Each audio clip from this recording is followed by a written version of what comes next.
The last time we spoke with Sanjar Nandi, he indicated that he has reason to believe that another corporation is operating illegally on Monarch. Sanjar believes that this information, along with the Bolt 52, also known as the Bill of Liquidation Transfer Form 52, will give him the leverage that he needs to blackmail the board into giving Monarch Stellar Industries a seat at the table. It's a rather ambitious plan, but it's also clever. Of course, whether or not it'll actually work remains to be seen. To gather evidence of this mysterious corporation, Sanjar recommended we meet up with Malin, a sublight worker who he believes is supplying the corporation out of Fallbrook. We haven't visited Fallbrook yet in our playthrough, so when we arrive, we can speak with a greeter just past the front gates named Mortimer Bell. Trouble checking in? Or you might need directions to the amenities? If you're locked out of your cabin, a replacement key costs 50 bits. Hi there, Mortimer. I'm new to Fallbrook, so why don't you tell me a little bit about this place? Guess it's true. Fallbrook really is the best-kept secret in all of Monarch, excepting the Borst Factory's secret ingredient.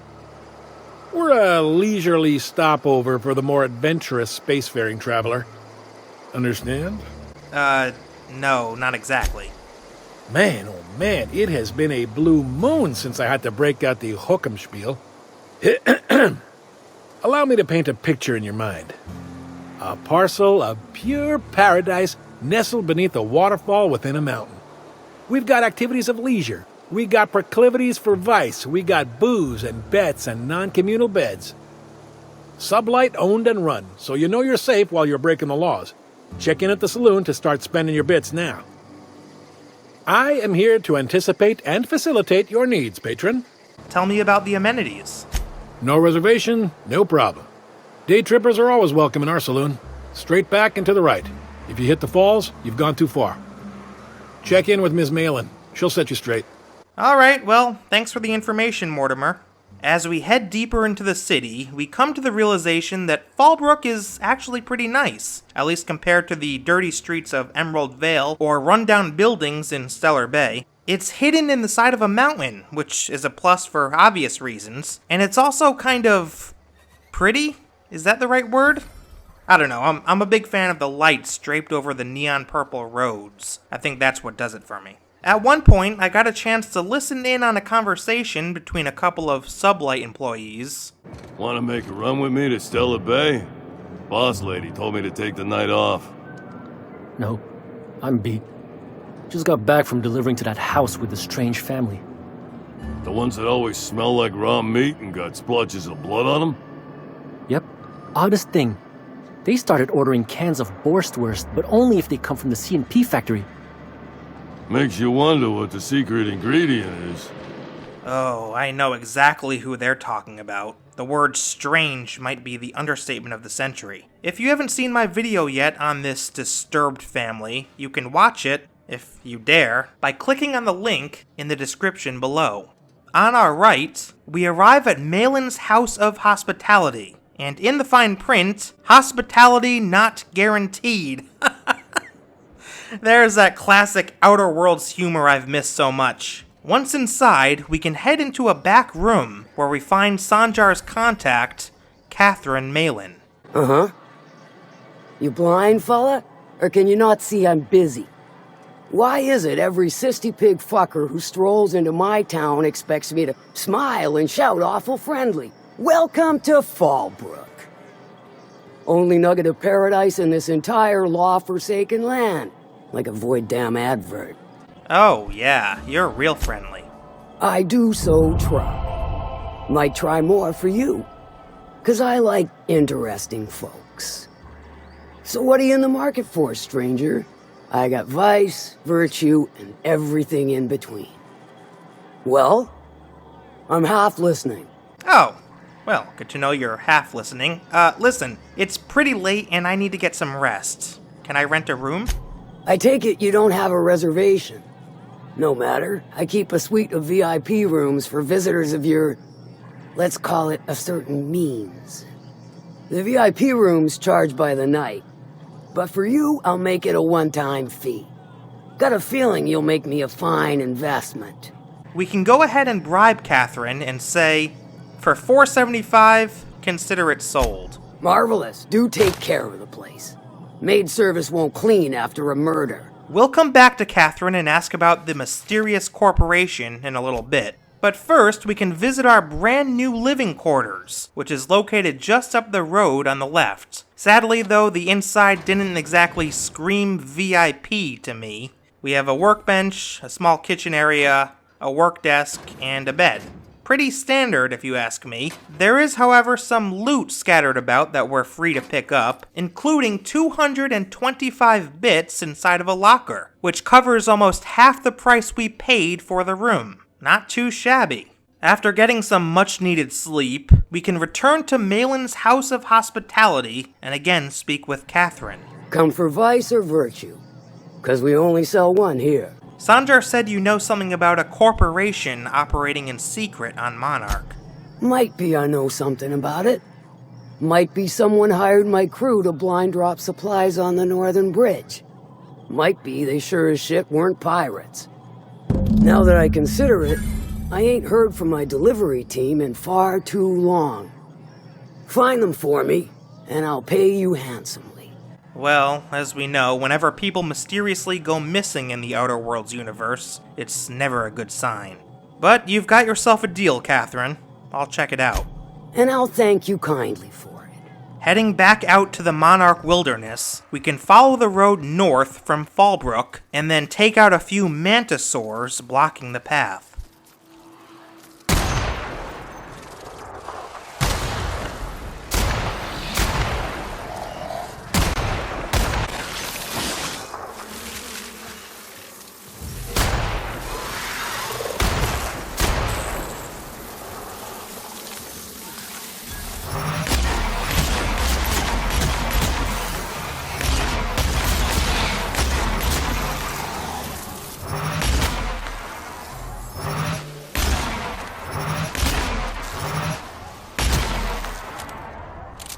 There's a few dead marauders along the path. Looks like they weren't so lucky. But just as we finish looting their bodies, we run into more mantisaurs just around the bend.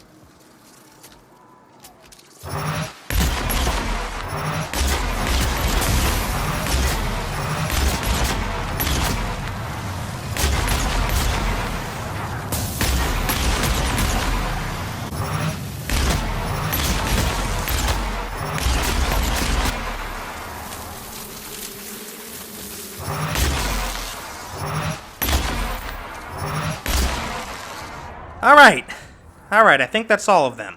Just up ahead, we come to a bridge, upon which stands a man named Weston Sloan. Hello there. A word, if I may be so bold? Well now, here I thought those mantisaurs had peacefully exited the premises. But you're a simpler explanation. Thanks for the assistance. Name's Weston. Every once in a while, I set up shop along these here roads. You find yourself in need of resupply, you come on by. Care to purchase a thing or two? We can take a quick look at Weston's inventory and see that he has a fairly decent array of guns, ammo, weapon mods, armor, and consumables. In my playthrough, I used Weston here to replenish my ammo and also purchased a couple Adreno. You can never be too prepared for what lies ahead. We then notice that the bridge we're standing on is almost completely destroyed, with large metal beams twisting this way and that. How the heck did this happen?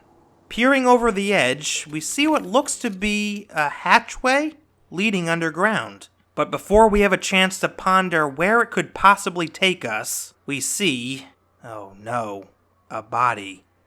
This can't be good.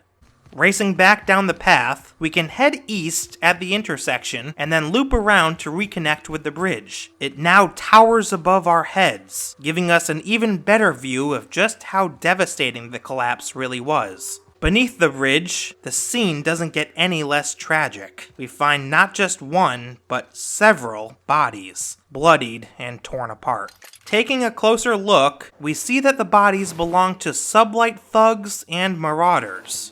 Looks like Catherine's crew found themselves in a bit of trouble. Interestingly, one of the marauders is labeled strangely dressed and wears what looks to be some kind of lab suit.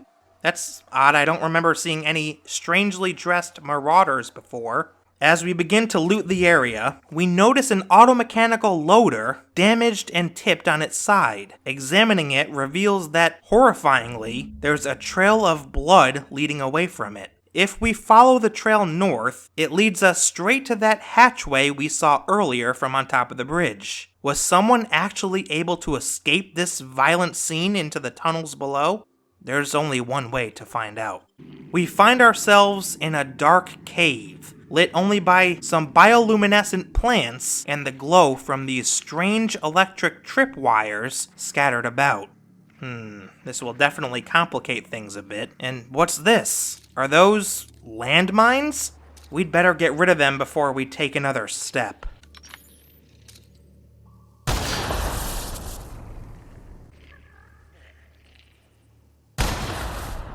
Oh, nice! Look at that. When we shot that second landmine, the tripwire in front of us became disabled. I'm not entirely sure how this happened, though. Maybe the mine blew up some kind of generator that was powering it? But either way, it's probably a good idea to take care of the rest of the mines to make sure we don't run into any. Creeping forward, we can use our trusty Deadeye assault rifle to scan the area and do just that.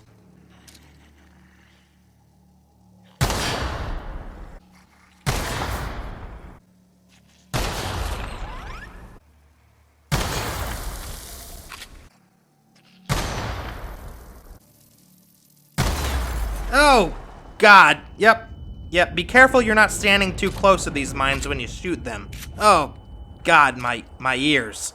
I had trouble at first figuring out how to disable the final 2 electric traps in this room, but then I noticed that the traps are connected to small generators hanging from the cave ceiling. If we go ahead and shoot at it, boom, the electric trap goes off. There's another trap just up ahead, but to disable it, we just do the same thing, shoot the generator above it.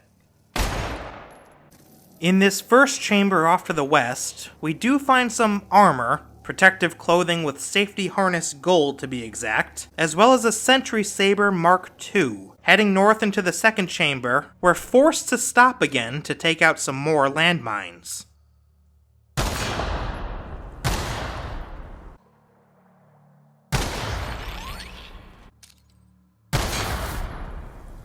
We can loot a few bins off to the east for some ammo and bits, and then, you guessed it, take out more mines. How many of these damn things are there?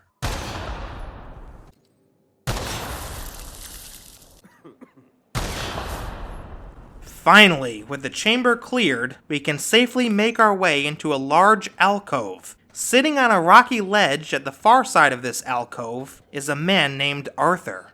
Stay back. I may be wounded, but I'm still armed. How'd you get past my traps anyway? Forget about that. What are you doing in this cave? Hiding from the marauders that hit us, obviously.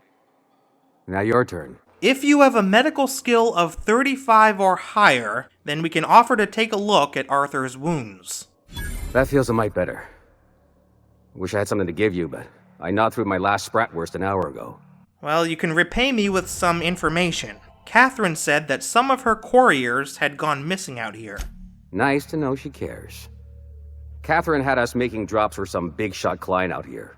And before you ask, I don't know who they are. Or were. The whole point of making drops in the middle of nowhere was to keep their identity and whereabouts a secret. This big shot client that you speak of, do you think they're dead? The marauders knew we were coming. Rigged the bridge with explosives and everything. If they found us, my guess is they found the client too. Okay, so it's just as we thought. Those damn marauders were behind all of this. They ambushed the sublight workers in a desperate attempt to steal the supply drop, blowing up the bridge in the process. Looks like Arthur here is the only sublight worker that made it out alive. After the attack, where did all the marauders go? Last I saw, they were heading back up the hill. You'll see it on the right when you get out of here. If you got the sand to go after him, I'm sure Catherine can reward you for your trouble. Me? I'm headed back to Fallbrook, just as soon as I've caught my breath. Oh, we'll go after him all right. Don't you worry about that. Their days are numbered. Before we head out to hunt down these murderers, we can swipe some loot from Arthur's camp here. I mean, we did tend to his wounds, so I think it's only fair. Overall, though, there's nothing super interesting here, but you do walk away with a decent amount of bits, ammunition, weapon parts, and armor parts. There's also a few consumables over here by Arthur's bed.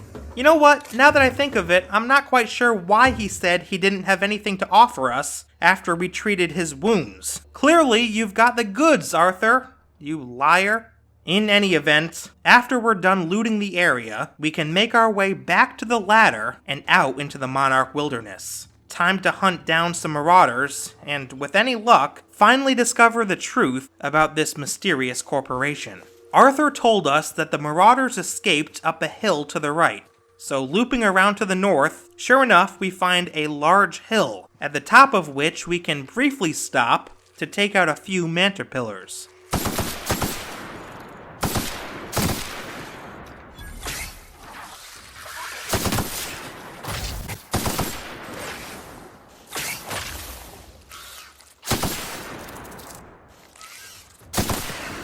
Just up ahead, we find some kind of compound tucked away amongst the trees of the Monarch Wilderness. Probably a good idea to scope the place out a bit before rushing in. Yep, we found the marauders all right. And what's that? Are those scientists strapped to a bomb? First they blow up the bridge, and now this? These people are savages! As we creep forward, trying to get a different vantage point, we hear the scientists start begging for their lives. Please, you don't have to do this. Just let us down from here. The humidity is really uncomfortable. Yes, the humidity is definitely your biggest concern right now. Not the fact that you're, strapped to a bomb. Creeping closer. Look, I didn't mean what I said about your outfit. It's very fashionable, I swear. Oh no, the marauders detonated the bomb. Oh, those poor scientists. If only there was a way we could have saved them. Speaking of which, folks, I did try many times to use stealth to save these scientists, but no matter what I did, the bomb always seemed to detonate. This leads me to believe that it's likely a scripted event. There's no actual way to free the scientists before they're killed. Nevertheless, now that we know that the death of these scientists is sadly inevitable, we can go in guns blazing and clear this place out.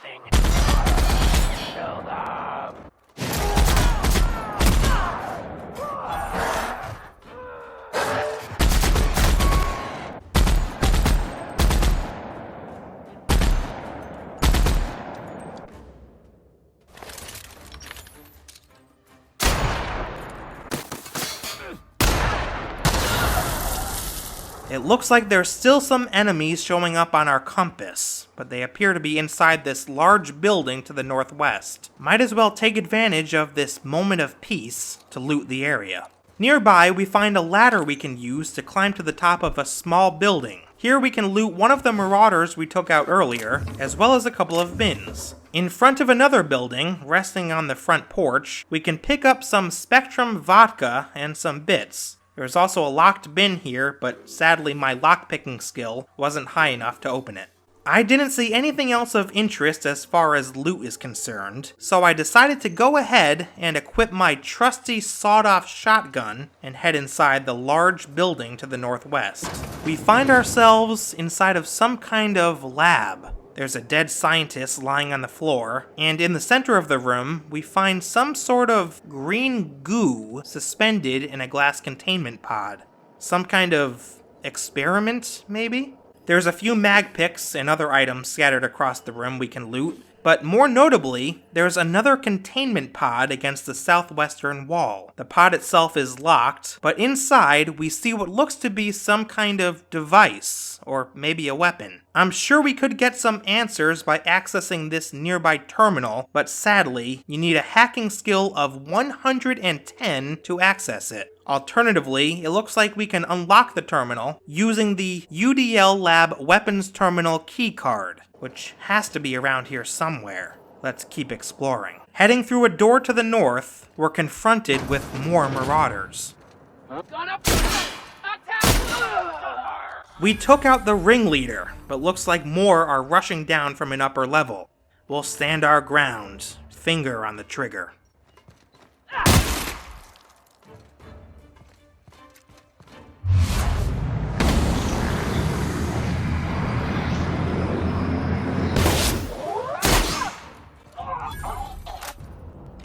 After looting the bodies, we notice that this room contains quite a bit of plant life. We see these red, tentacle-like things growing out of trays on the table.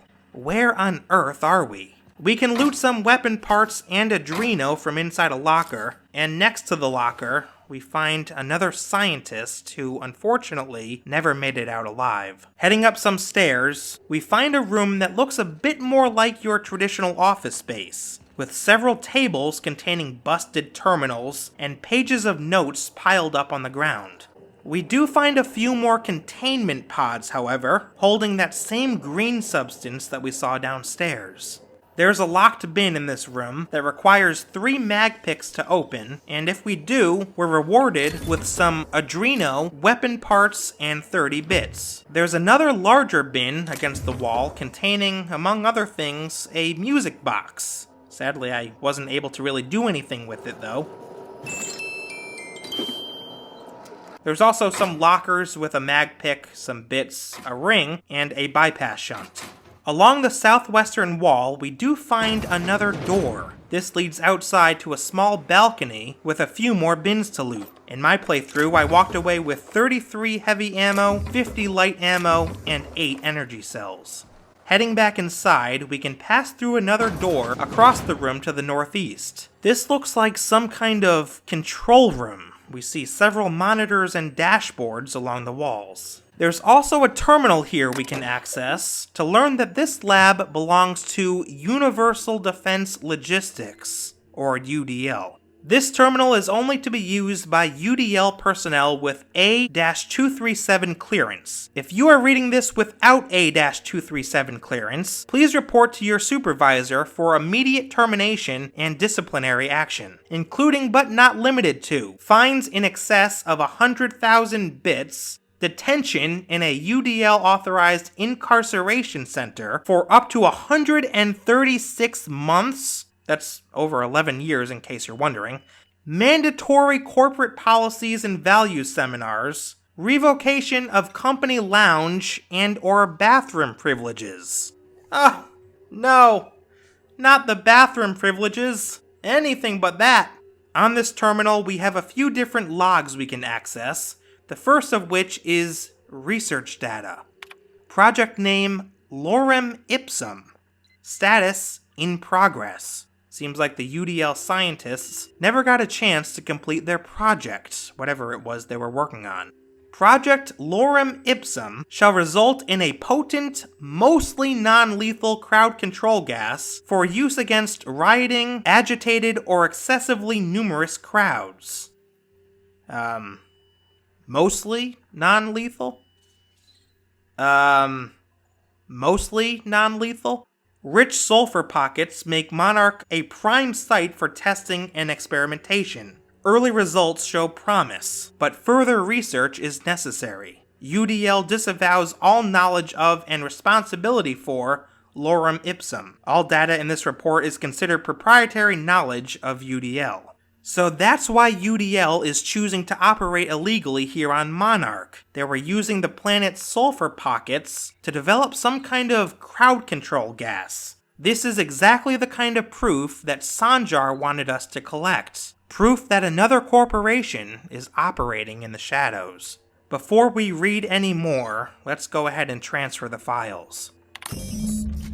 Bingo! Alright, this should make Sanjar happy. To learn more about this mysterious project UDL was working on, we can go back to the terminal's main page and select Messages. From here, we can access correspondence between N. Sanders and R. Valdez. The first message from Sanders reads, "Just reporting in to let you know that the lab's all set up. We found a good sulfur pocket to drill into, so the data's coming in, but this place smells awful. The only local we've had to make contact with is the sublight boss in Fallbrook. That would be Catherine. She doesn't ask questions, but I'm pretty sure she's gouging us, and we're all getting tired of expired Sisty bits. Okay, so now it's officially confirmed. Sublight was working with UDL, but we already knew that. The next message from Valdez reads, Sanders, it's supposed to smell awful.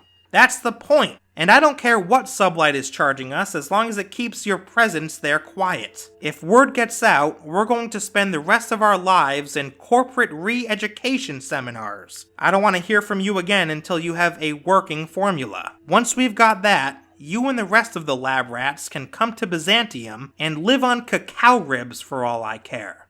In this message, we also learn a bit more about how the crowd control gas was supposed to work. It seems like they were trying to use the sulfur deposits to create a formula that smells so bad that it would disperse even the most rowdy of crowds. And remember, it's mostly non-lethal. So we're essentially talking about a smell so bad that it can actually kill. Oh, God. A follow-up message from Valdez reads, and come up with a better name for the project. Something flashy and catchy that the rest of management will take seriously. Maybe Waterloo or Danger Burn. I'm sick of my boss asking why I'm forgetting to fill out parts of my reports. Ugh. Danger Burn? Really? I mean, how can you not cringe? One last log selection on the main page of this terminal takes us to alternate project titles. However, access appears to be restricted by one J. Powell, and we need a hacking skill of at least 20. Thankfully, our hacking skill is high enough, so we can continue reading a private message written to Powell from N. Sanders. If Valdez wants a better title, see how she likes these. She's going to be furious if she ever finds this list, and I'm not covering for you. Make sure these are good and hidden. Alright, let's take a look here. Thunderdog. Eggs Mayhem. Skunk Parade. F.U. Valdez. I want my raise.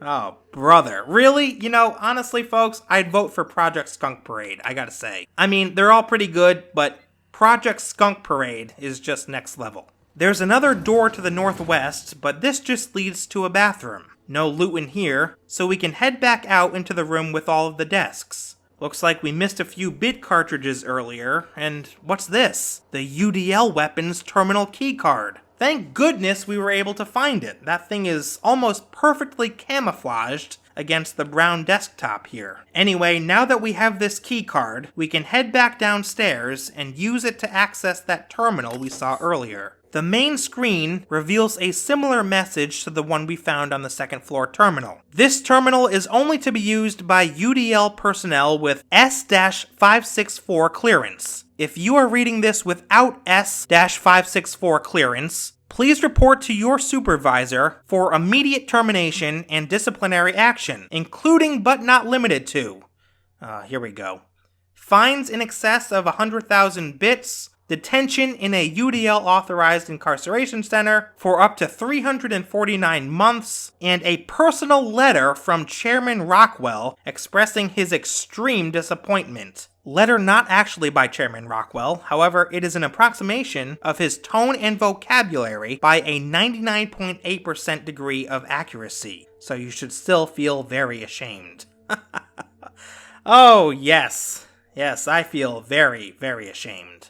If we select research data, we can learn a little bit about Project Not-A-Toy. Status, complete-ish. After successful trials, management has decided to put Project Not-A-Toy on hold. UDL will instead pursue projects with a wider area of effect for more practical large-scale crowd control. Note, before anyone asks, this does not mean I'm unlocking the gun. It's still off limits.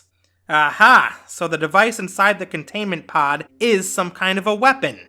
To learn more, we can select Research Log 14. Early results are promising. We've managed to increase the surface tension of the GLOOP to create a controlled and predictable spread of the substance. Management wants a catchier name, though. Note, I told Powell we're not calling the project Sticky Bits, but he refuses to refer to it as anything else. It doesn't even make sense. The GLOOP particles are nearly frictionless. So the scientists were trying to use this mysterious GLOOP substance in a weapon for large-scale crowd control. Research log 57 reads, Powell and Chastity have started to show interest in the project, which should be good, but their trials seem to involve covering various hard-to-reach surfaces in GLOOP and launching expensive equipment at them. I'm going to have a talk with them.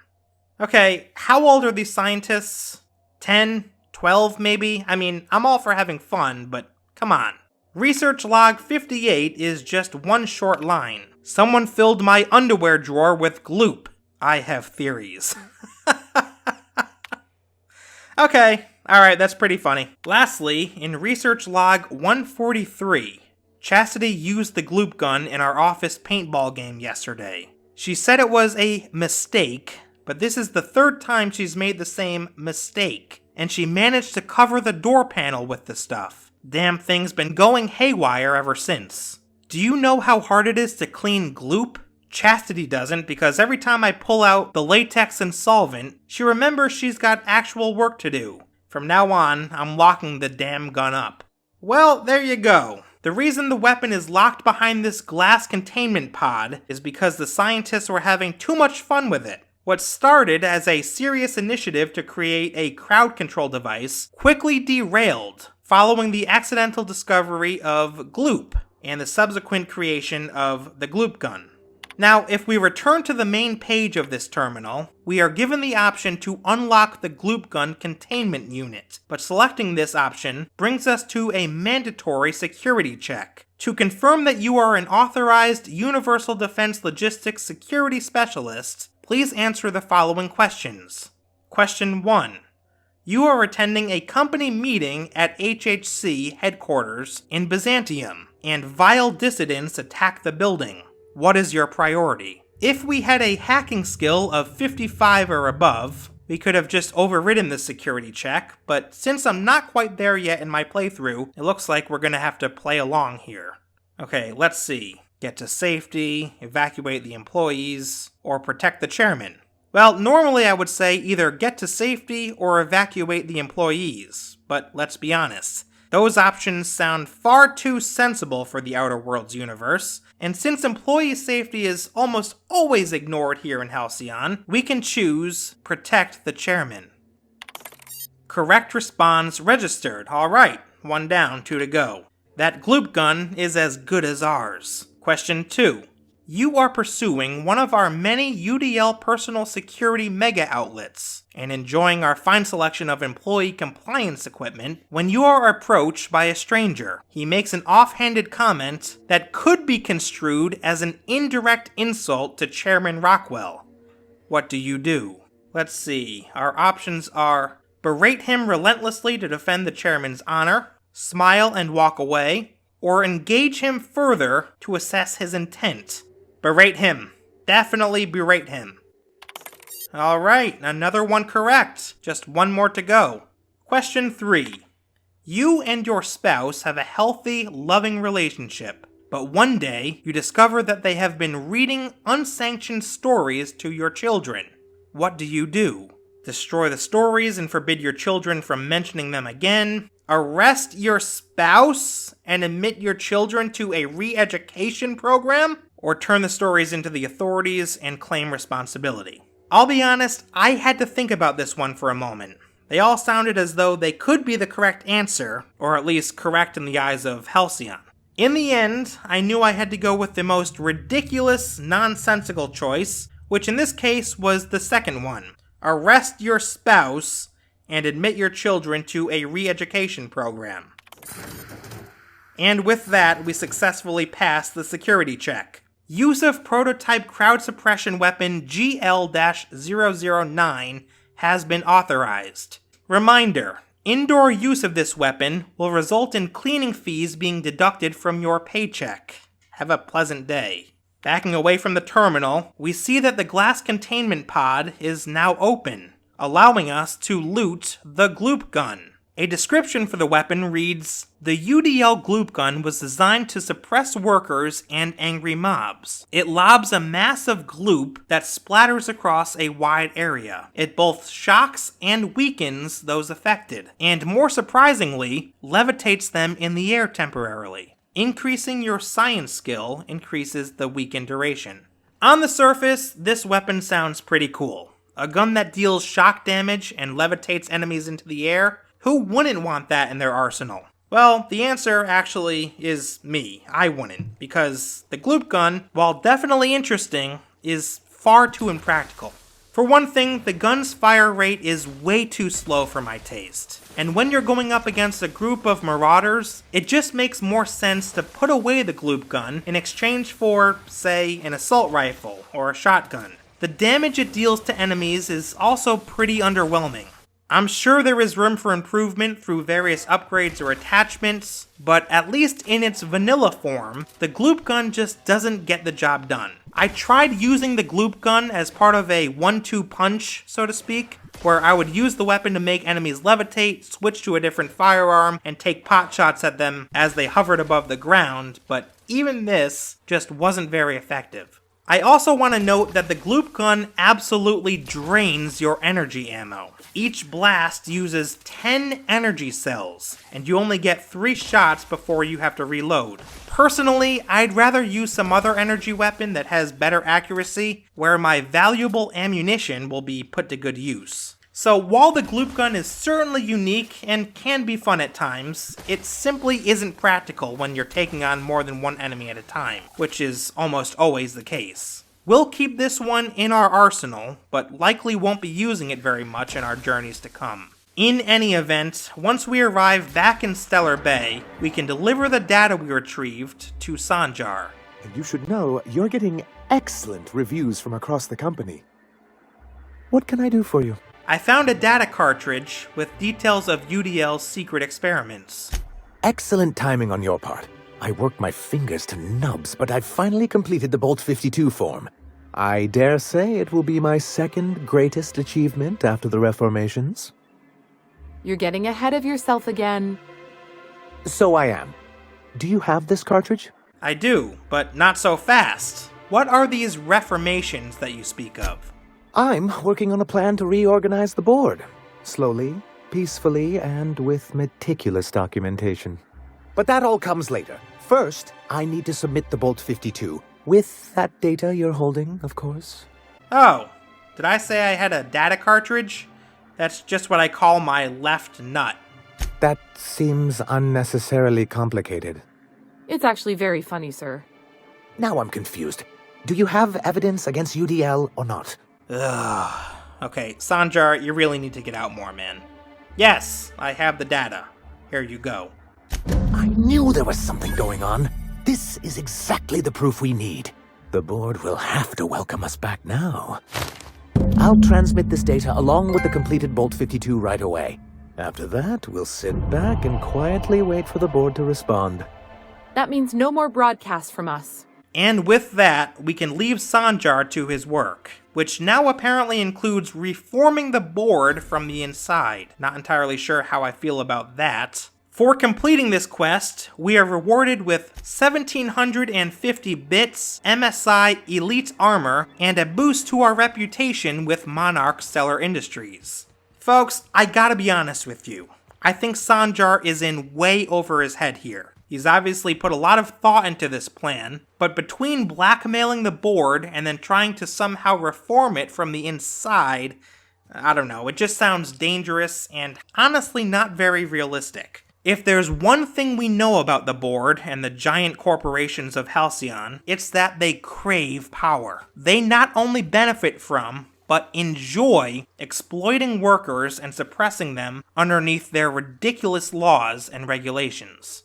Maybe I'm not giving Sanjar enough credit here, but something tells me one man isn't going to be able to change all of that, even with a meticulous plan that involves, among other things, blackmail. I think what's likely going to happen is the board is going to laugh, say, "Screw you," in so many words, and then come down on Monarch Stellar Industries harder than ever.